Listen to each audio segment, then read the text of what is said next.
Reçois du peu que je trouve à donner, tout l'amour que mes yeux n'ont pas.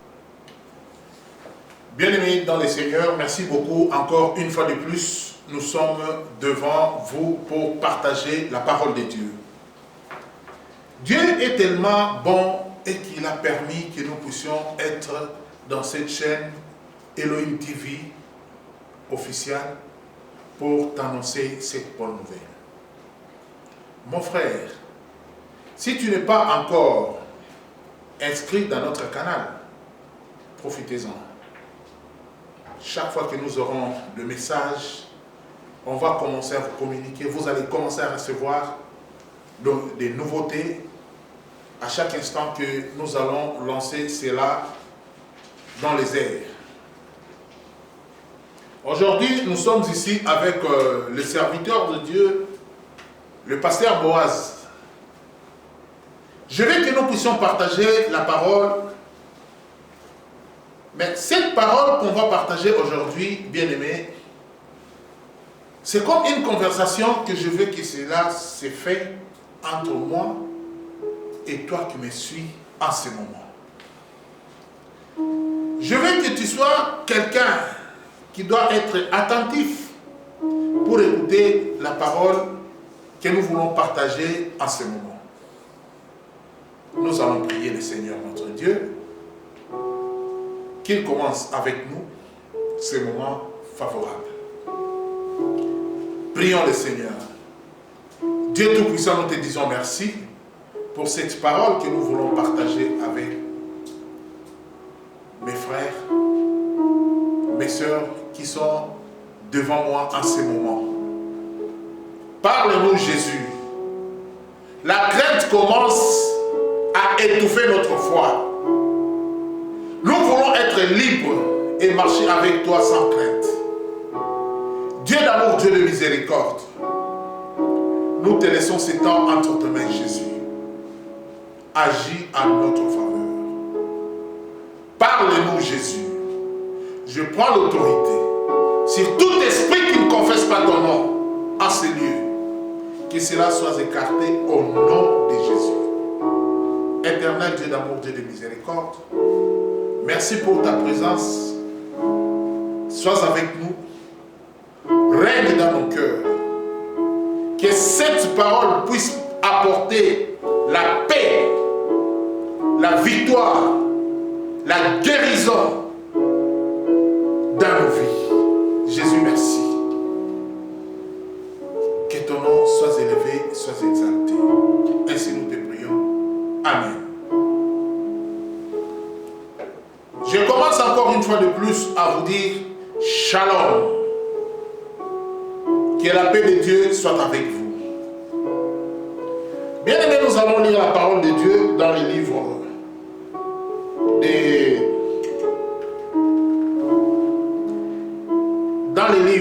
de Ésaïe, chapitre 41, versets 10 à 14. La Bible dit ceci: ne crains rien car je suis avec toi. Ne promène pas de regard inquiet, car je suis ton Dieu. Je te fortifie, je viens à ton secours, je te soutiens de ma droite triomphante. Voici, ils seront confondus, ils seront couverts de honte.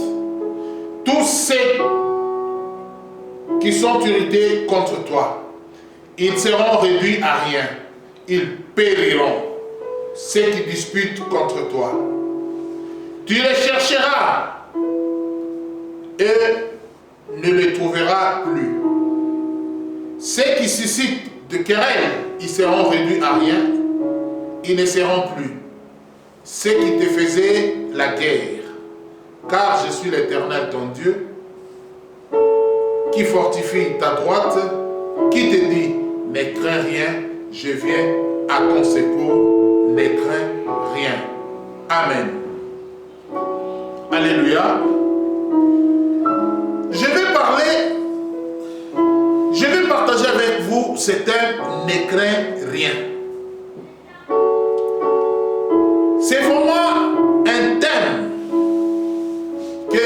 j'aimerais bien que nous puissions comprendre dans la profondeur de cette parole. Dans ce passage seulement que nous venons de lire, il y a à peu près 7 paroles, ne crains rien, ça revient, je crois, 3 ou 4 fois dans le même passage, sans continuer dans d'autres côtés, dans d'autres versets qui se trouvent dans la Bible. Les chercheurs ont fait leur découverte dans la Bible. La parole ne craint rien se trouve dans la Bible 366 fois dans la Bible. Cela veut dire une année à 366 jours. Chaque jour, le Seigneur te dit ne crains rien. S'il te dit ne crains rien, parce qu'il y a quelque chose qui nous fait peur. Dans le premier point, je vais dire ceci. Pourquoi craindre? Nous avons peur de quoi? Si quelqu'un te dit ne crains rien, ça veut dire qu'il y a quelque chose qui est devant, qui nous fait peur. Et c'est quoi qui nous fait peur? Vous savez, si quelqu'un est en train de marcher, on envoie quelqu'un dans une ville ou dans un village, un peu éloigné de l'endroit où la personne vit.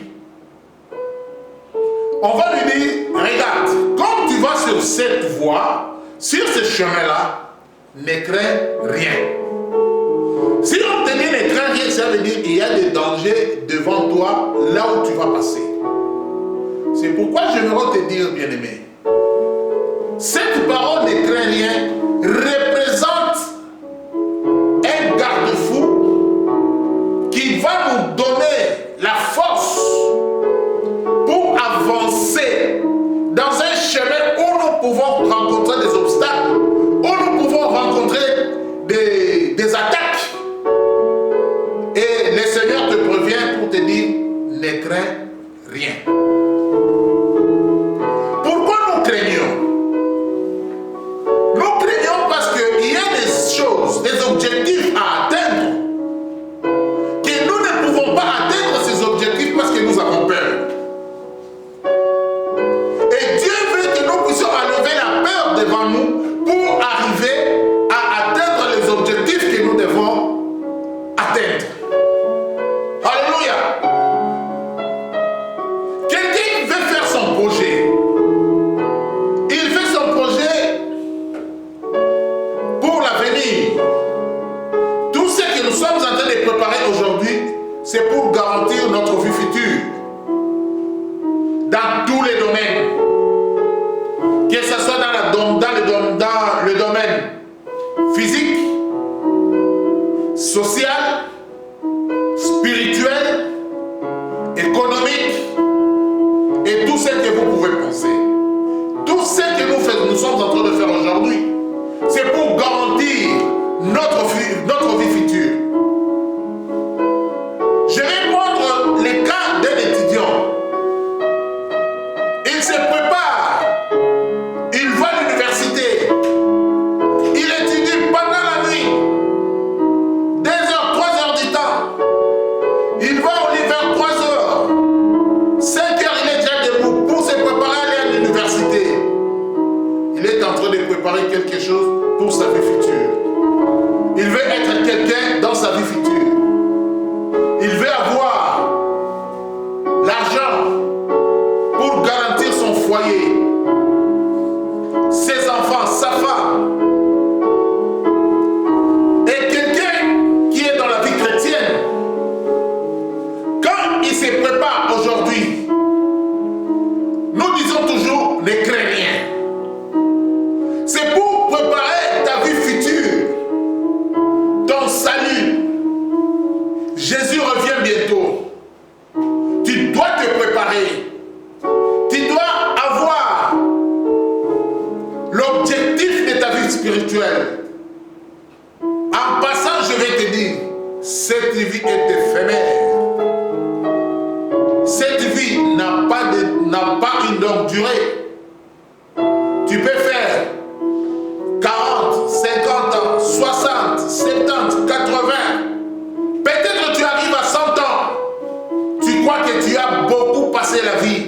Tu as vieilli. Ce n'est pas ce qui importe à Dieu. Mais ce qui est plus important à Dieu, de préparer ton salut, de gagner la vie éternelle. Car la Bible dit, Dieu a tellement aimé le monde qu'il a donné son Fils unique. Quiconque croit à ce Fils ne mourra pas, mais il aura la vie éternelle. C'est cette vie-là que nous préparons. Mais nous avons peur d'atteindre cette vie-là. Voilà pourquoi Dieu est en train de nous parler aujourd'hui. Prépare-toi pour rencontrer ton Dieu. Ne crains pas. Prépare-toi. L'avenir est devant toi. Le ciel est pour toi. Marche dans la crainte de Dieu pour préparer ta vie future. Pour préparer ta vie éternelle. Cette vie finira un jour. La Bible dit, tout ce que nous voyons passera, mais la parole de Dieu ne passera pas. Si tu as choisi la parole de Dieu, tu as fait la bonne part. C'est pourquoi Marthe et Marie, quand Jésus leur prêchait, Jésus a dit à Marthe, Marthe, Marthe, pourquoi tu t'inquiètes pour beaucoup de choses? La peur. L'inquiétude, c'est la peur. Pourquoi tu t'inquiètes pour beaucoup de choses? Marie a choisi la bonne part. Bien-aimé, il faut savoir une chose dans la vie.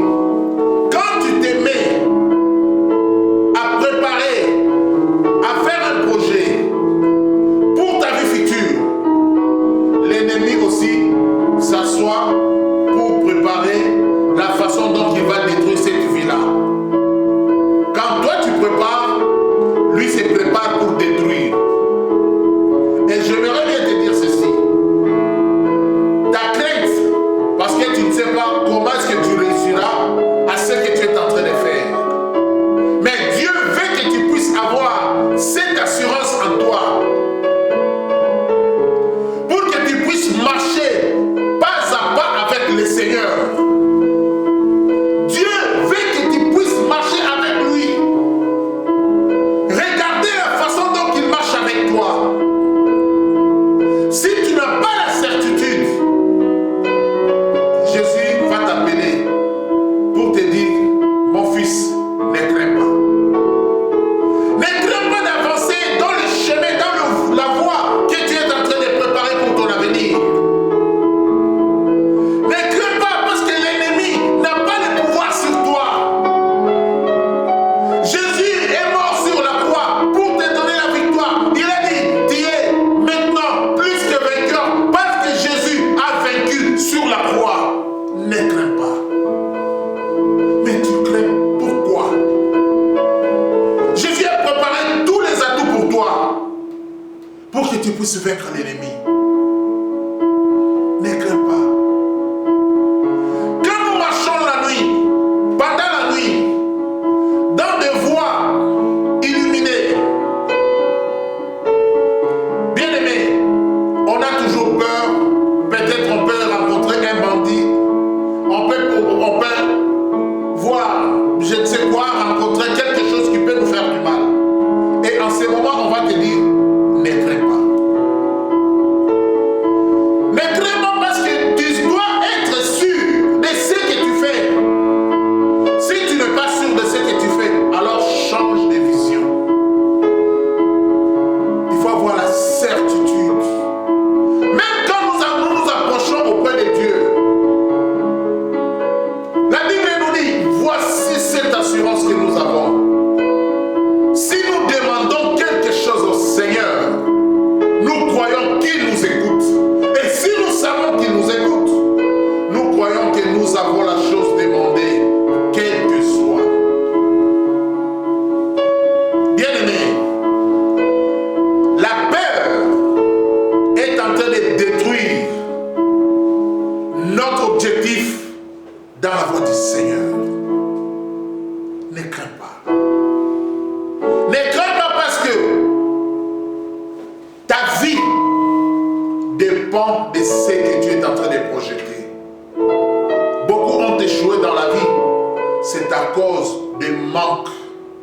de certitude dans leur vie, dans leurs projets, dans leurs études, dans leurs fiançailles. Je crains que je risque d'être escroqué. Je crains des risques, avoir perdu le temps que j'ai commencé à préparer ce que j'attends de Dieu. Bien-aimé, Dieu est là pour toi. Si Jésus est venu dans ce monde, c'est pour te dire qu'il ne craint pas. Il veut t'aider. Il veut agir dans ta vie. Mais son assurance pour toi est de se confier à lui. Confie-toi à l'Éternel. Il est là avec toi. Il va se manifester dans ta vie. Il va agir en ta faveur. Aujourd'hui, nous sommes en train de voir la pandémie est en train de circuler, est en train de détruire les foi des gens. Les gens n'ont plus d'espoir. Ils ne savent pas quoi faire. Parce que la vie est devenue instable. Mais Dieu fera que tu puisses être sûr de ce que tu fais si tu ne crains pas. Dieu veut que tu puisses avoir cette assurance auprès de lui. Oh bien-aimé, à qui tu mets ta confiance? À qui tu mets ta confiance? Ne crains pas. Ne crains pas, peut-être tu crois que tu es isolé, tu es seul. Tu sais la nuit quand quelqu'un vient frapper à la porte, dans le portail de ta parcelle, il y a des fois quand tu arrives au portail, tu vas dire tout simplement à la personne, tu vas demander à la personne, tu ne le feras pas. Tu vas demander d'abord, qui est là? Si tu ne connais pas la personne, tu ne vas pas ouvrir. Parce que tu crains qu'il peut être un bandit, qu'il peut être quelqu'un qui peut te faire du mal. Mais aujourd'hui, je t'invite, bien-aimé, enlève cette crainte dans ta vie. Enlève cette crainte.